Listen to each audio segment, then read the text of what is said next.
na mas magaling, manungkulan ang laki sa hirap kaysa sa anak lang ng tatay niya. Makikita po natin yan. Dahil, alam niyo na, pag-eleksyon, maraming nagmamahal sa mahirap. Sasabihin sa inyo, mahal namin kayo, iboto nyo kami. Sira ulo, paano mo kami mamahalin kung di mo naman alam kung anong problemang meron kami. Alam mo ba nga bang kumakain kami sa gabi, nag-iisip kami kung sinong bombay ang maaalang namin bukas para may pangkain kami ulit. Hindi mo alam yun. Ang alam mo lang, anong ulam? Sira ulo kayo, ha? Hindi mo, ha? Oto, ang bilin sa amin ni Yorme, walang maninira. Kaya mag-real talk lang tayo. Taas ang kamay dito ang nakaranas na humingi ng tulong sa konsehal. Pagpunta sa opisina, ang sinabi, balikan mo na lang. Mukhang marami nakarelate, ha? At pagbalik mo, ang sabi, walang pondo, balikan mo na lang. Wala si konsehal, balikan mo na lang. Sinuwerte ka, binigyan ka, 100. Pamadyak lang, talo ka pa. Tama ba? Pero nang binigyan niyo akong pagkakataon, si Awi siya, naka-short, naka-chinelas lang. Pero pagpunta mo sa opisina ko, bukas, ihahatid na sa bahay ninyo.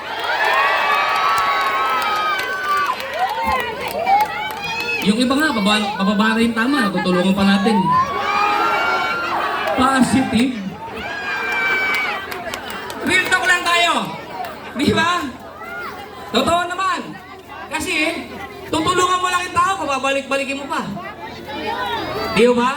Kaya po, pumili kayo ng tama. Bagamat mahirap tayo, pero hindi tayo bobo. Hindi halaga ng dignidad. At ang pagkataon natin yung 1,000 tsaka 5 kilong bigas. Tama? Kunin niyo yung pera nila. Boto nyo kami straight. Hindi naman kami maselan. Kahit straight lang, papatulan na namin kayo. Eh! 3 taon nyo kami tinalongges, ha? Bawi-bawi lang pag may time. Balik-balik, ha?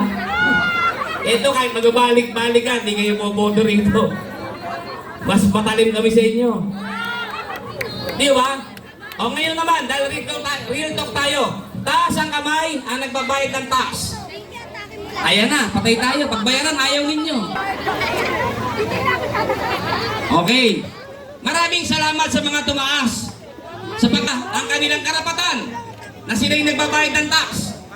Para naman sa mga hindi tumaas, ipaiintindi ko lang po sa inyo na kayo po ay nagbabayad ng tax. Kapag ikaw ay nagpunta sa Ever, namili ka, may tax yan. Pag bumili ka sa Jollibee, may tax yan. Pag bumili ka ng sigarilyo, bumili ka ng MP, may tax yan. Pag bumili ka ng soft drinks, may tax yan. Tanong, taas ang kamay nagbabayad ng tax? Dapat ninyong malaman yung karapatan na meron kayo. Dahil kaming mga politiko, ang ginagamit naming pera ay pera na nanggagaling sa tax ninyo. Tama? Ano man, pagawaing bayan, o AIX, tupad, tabi, kahit akbay pa yan, wala kayong utang na loob sa kahit kaninong politiko dahil pera ninyo ang ginagamit namin. Tama? Kung maka-arte kayo, kala nyo inyo yan? Hindi nga lahat binigyan nyo eh. Yung iba nga may kaltas pa eh. Tama ba? May pinapirma. Tapos pupuntahin ka ng tennis court. 4 na oras, pagkasalita, bibigyan ka, 1,000. May kasamang 5 kabang bigas, ay 5 kilo. Tama ba? Init-init dun eh. 2 por 2. Malaki kinita nila roon. 5,000 yun, 2,000 lang binigay sa inyo. Bukol pa rin. wala kayong utang na loob, baka binigyan kayo ng makap, ayos, tupad. Akala nyo may utang na loob na kayo sa kanila. Wala po. Pera nyo yun. Pera yun ng taong bayan. Lahat kami, mga politiko, ultimo sweldo namin nanggagaling sa tax ninyo. Dapat ninyo yung malaman para kayo hindi kayo tatakot-takutin. Hindi kayo tatakot-takutin ng mga naka-JO. Bakit JO? Yan lang ba yung halaga ng ano mo? Pagkatao mo? Huwag mo kami damay. Dahil kami, alam namin ngayon. Ngayong araw na ito, alam nyo na kung anong karapatan meron kayo. Kaya meron kayong pagkakataong pumili ng gusto ninyo. Pumili kayo. Pangalawa, itong lupa dito.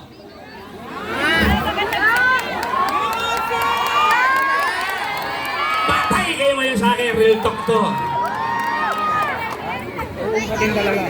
Pag-upo mo, pinilin sa akin ni Yorme, may iniwan siyang 1.2 billion para bilhin ng lupa.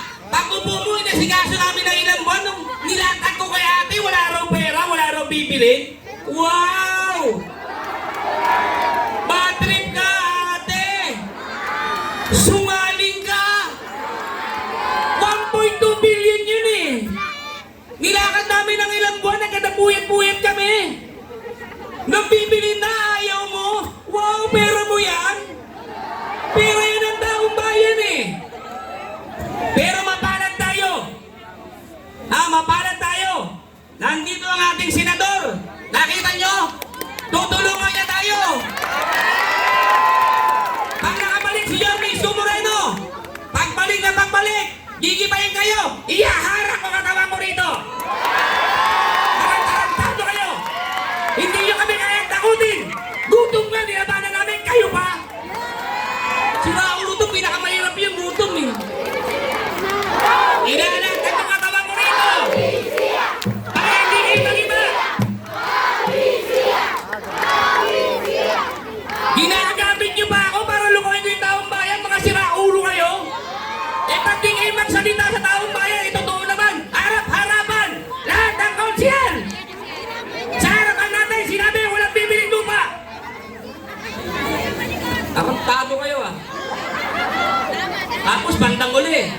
Sasabihin nyo, bibili nyo ngayon to. Oy, election na! 2022 pa namin nilatag sa'yo yan, pagubong-tagupo mo! Tapos ngayon, election, babayaran mo? Sira ulo! Sisiraan nyo pa kami? Eh, kayo itong nakaupo? 1.2 billion iniwan ni Yorme para bilhin ng lupa dito.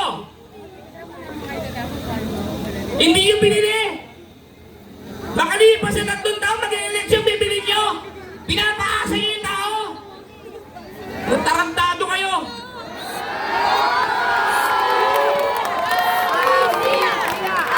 Tumawag kayo ng konsyal sa kabila, nag-aaral pa kami rito. Mga kayo sa amin na magsisinungaling. Na si ate, ang sabi niya, walang bibilin, walang extra. Hindi lang sa dos, sa buong Maynila. Yun ang sabi niya. Nandun kami sa Oval, lahat ng konsyal narinig yun.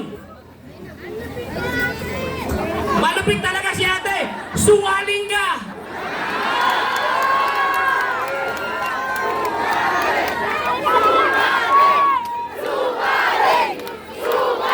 Tandaan ninyo, wala pong makapagpo-programa ng ganun kung hindi si Yorme, dahil siya yung may puso para tulungan tayo. Wala silang puso. Yung katawan nila, atay na agad. Atay, balong-balong na agad. Walang puso po yan. Maniwala ka, ipa-x-ray nyo. Wala kayo makikita ang puso. Atay agad. Oh. Patunay lang. Yung sa barangay 158, kine-claim nila, sila raw bumili. Sira ulo, ako naglakad nun. Panaunis ko binili yun. Kayo lang nag-award. Sa Pasig Lane, biniyero ni Yorme Moreno. Ako nag-asikaso. Urban poor ako nun eh. Kaya ako umalis sa urban poor na committee dahil niloloko yung taong bayan eh. Gagamitin niyo pa ako? Mga gago!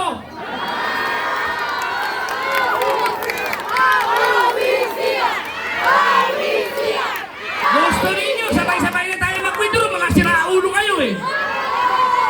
Patunayan natin sa taong bayan na naglilingkod lang tayo. Patunayan natin. na hindi natin kailangan ng posisyon. Pura ulo to. Pati ako ginagawa ng chismis. Disqualified na raw ako. Tira ulo. Manahimik kayo. Wala na kayong kapanapanalo dahil sungaling kayo. Maraming salamat sa inyo.